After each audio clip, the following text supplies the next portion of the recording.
मेरे से पूर्व वक्ताओं ने बखूबी आपके बीच में सारी बात रखी और बताया कि आज प्रदेश के हालात क्या है। नव वर्ष की शुरुआत हुई और इस नव वर्ष के आगमन पर पार्टी का पहला कार्यक्रम छोटी काशी आपकी भिवानी की इस पावन धरा पर हो। मगर एक पीड़ा जरूर आज हुई।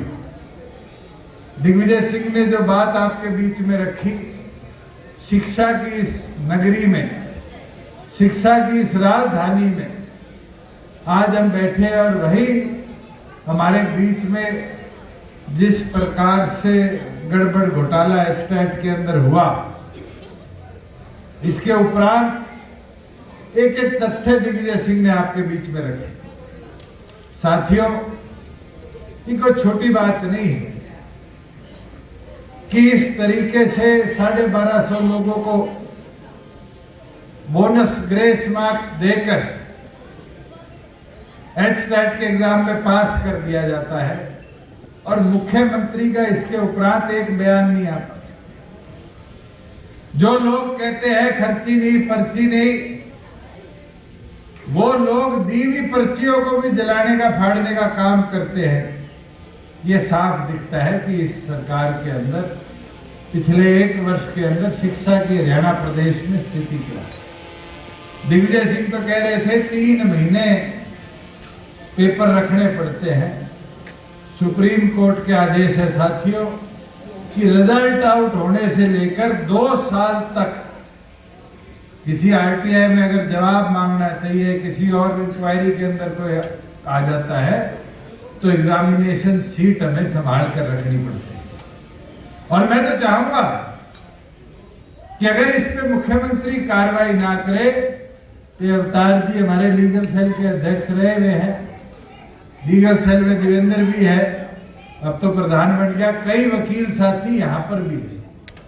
आप लोग बैठकर इस पे एक एक तथ्य पर पूरी जांच करो। हमें अगर पीआईएल के तौर पे पार्टी की तरफ से हाईकोर्ट भी जाना पड़े तो इस लड़ाई को युवाओं के भविष्य के लिए हम लड़ने का काम करें। और मैं तो पत्रकार साथियों से कहूंगा, मुख्यमंत्री के, पूर्व मुख्यमंत्री के, बीजेपी के मंत्री के आगे माइक लगा के तो आप पूछ लेते हो कि डॉक्टर साहब ने कह दिया, डॉक्टर अजय सिंह चौटाला ने कह दिया आंदोलन करना पड़ेगा, और वो कहते हैं ये भाषा। अरे आंदोलन तो करना पड़ेगा, नहीं पड़ेगा? जब युवाओं के, हजारों युवाओं के भविष्य के साथ ये भारतीय जनता पार्टी की सरकार खिलवाड़ कर रही है तो क्या हमारी नैतिक जिम्मेवारी नहीं बढ़ती हम लड़ाई लड़े, हम सड़कों पर उतरे? मुझे बताने का काम करो साथियों कि केंद्र सरकार को उठा लो। आज 11-11.5 साल हो गए, ग्रुप सी और डी की क्या हालात देश में बना दी। आज प्रदेश सरकार को उठा लो। ये कौशल रोजगार के नाम पर ग्रुप सी और डी को पूरी तौर पर प्रदेश से समाप्त करने की जो इनकी प्लानिंग है, ये एकमात्र इनका एक ही सोच को आगे दिखाता है कि प्रदेश में रोजगार को समाप्त करने का काम किया जाए। अरे लड़ाइयां लड़नी पड़ेगी, केवल मात्र एक ये लड़ाई नहीं कि हम बात करें और फिर मुद्दा छोड़ दें। मुझे याद है एमडीयू के छात्र दीपक और इनने एक मुद्दा लाके हमारे आगे रखा कि जी हमारी नैक रेटिंग खत्म होगी। नैक रेटिंग खत्म होने की वजह से एमडीयू के 1.5 लाख के लगभग बच्चों का भविष्य गर्दिश में था। ये आपकी पार्टी थी, महामहिम के पास गई और दूसरे दिन केंद्र सरकार को नैक को दोबारा लागू करना पड़ा। केवल मात्र 1.5 लाख हरियाणा के बच्चों के भविष्य की बात नहीं थी, ये बात थी तो 1.5 करोड़ से ऊपर युवाओं की।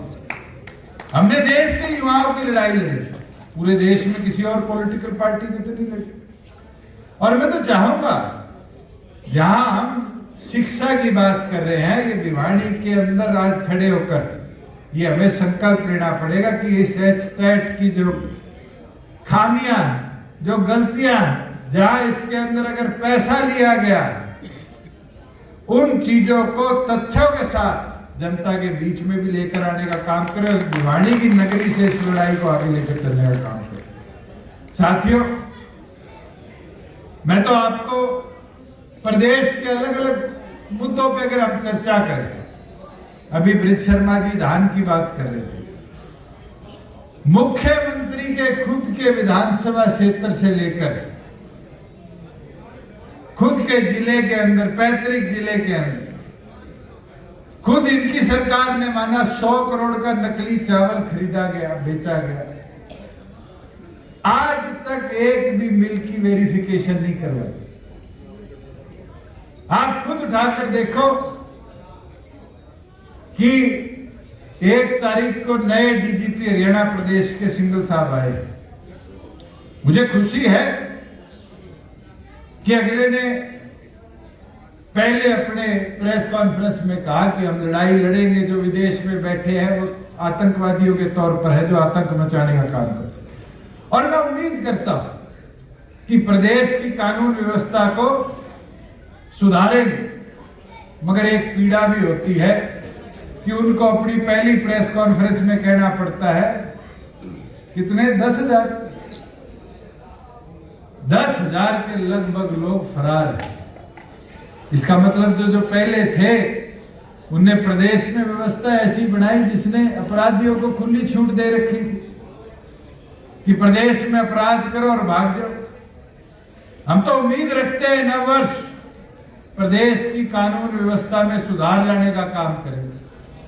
वही साथियों, मैं तो उम्मीद करता हूं कि संगठन के तौर पर, जैसे ब्रिज शर्मा जी ने कहा, हमें काम करना पड़ेगा। दिग्विजय सिंह अपनी जिम्मेवारी निभा रहे, मगर उसके साथ साथ युवा साथियों, आप सबको भी जिम्मेवारी निभानी पड़ेगी। भिवाड़ी जिले के प्रत्येक गांव में जाकर जो मुहिम हमने शुरू करी थी बूथ योद्धा की, उस मुहिम को आगे लेकर चलना पड़ेगा कि हर बूथ पर एक युवा साथी योद्धा की तरह खड़ा होकर पार्टी के लिए काम करे। और वही जनरल इकाई के साथियों से निवेदन करूंगा, ये वर्ष बड़ा महत्वपूर्ण है संगठन की ताकत को बढ़ाने के लिए। 10 तारीख का समय है हल्का कार्यकारिणी और जिलों के सेलों की कार्यकारिणी घोषित करने का। जितेंद्र जी, यह आपकी जिम्मेवारी है, जिले के आप और कृष्ण जी कप्तान। ये लड़ाई जो कागज की है, कलम की है, ये सबसे मजबूत लड़ाई है। अगर जिम्मेवार मेहनती साथी को जिम्मेवारी देकर संगठन में खड़ा करोगे तो आपकी हर लड़ाई में वो आपके साथ खड़े होकर लड़ने को तैयार है। भाई, मेरी माताओं बहनों से कहूंगा, 50% आबादी आपकी है, अपनी ताकत को मत भूलो। आप लोग एक चीज समझो कि 2029 के चुनाव में अगर 33% लागू हो गया तो भिवाड़ी विधानसभा जिले की 4 सीटों में से कम 1 सीट पर महिला उम्मीदवार के तौर पर उतरना पड़ेगा। और ये जिम्मेवारी जब बखूबी निभेगी जब मेरी माता बहनें हर चूल्हे चौकी तक जाकर पार्टी के साथ नई माताओं बहनों को जोड़कर इस संगठन की ताकत को बढ़ाए। और मैं तो सबको कहूंगा, जब हमने महिला की मूवमेंट शुरू करी, चुनरी चौपाल चलाई, तो भिवाड़ी जिले का एक अहम योगदान रहा और उसने प्रदेश में एक महिला सशक्तिकरण की सोच को ताकत दी। और आज मुझे खुशी है कि हम तो 10% के हिस्सेदार थे, मगर माताओं बहनों को 50% पंचायती राज में हिस्सा दिलाने में कामयाब हुए। हम तो 10% के हिस्सेदार थे, मगर 33% राशन डिपो को महिलाओं में हमने वितरण करने का काम किया। और ये मुमकिन जब हो पाया जब आप लोगों के आशीर्वाद ने हमें ताकत दी। और मैं उम्मीद रखता हूं कि इस 2026 के वर्ष के अंदर आप सभी इसी ताकत के साथ, जोश और उत्साह के साथ मैदान में उतरकर जननायक जनता पार्टी की ताकत को और बढ़ाने का काम करोगे। मैं तो युवा योद्धाओं से एक आग्रह करूंगा, ये लड़ाई आपने लड़नी है। ये वर्ष जो आगामी 2026 का है बड़ा महत्वपूर्ण है और इस 2026 के वर्ष के अंदर ये तो एक मुद्दा है, स्टैट का जो नायब सैनिक को जगाएगा, चताएगा, अनेक मुद्दे आएंगे, मगर साथियों, योद्धाओं की तरह खड़ा होकर पार्टी की रीढ़ की हड्डी बनकर अगर कोई लड़ाई लड़नी पड़े तो सड़कों पर उतरकर इस प्रदेश के हित के लिए, इस देश के हित के लिए लड़ाई लड़ने को तैयार होकर मैदान में उतरने का काम करना। मैं तो इसी उम्मीद और विश्वास के साथ आप सबको 2026 की पूर्ण दोबारा शुभकामनाएं देता हूं और उम्मीद करता हूं कि सभी साथी मेहनत लगन के साथ पार्टी संगठन को और ताकत से आगे बढ़ाने का काम करेंगे। आपका पूर्ण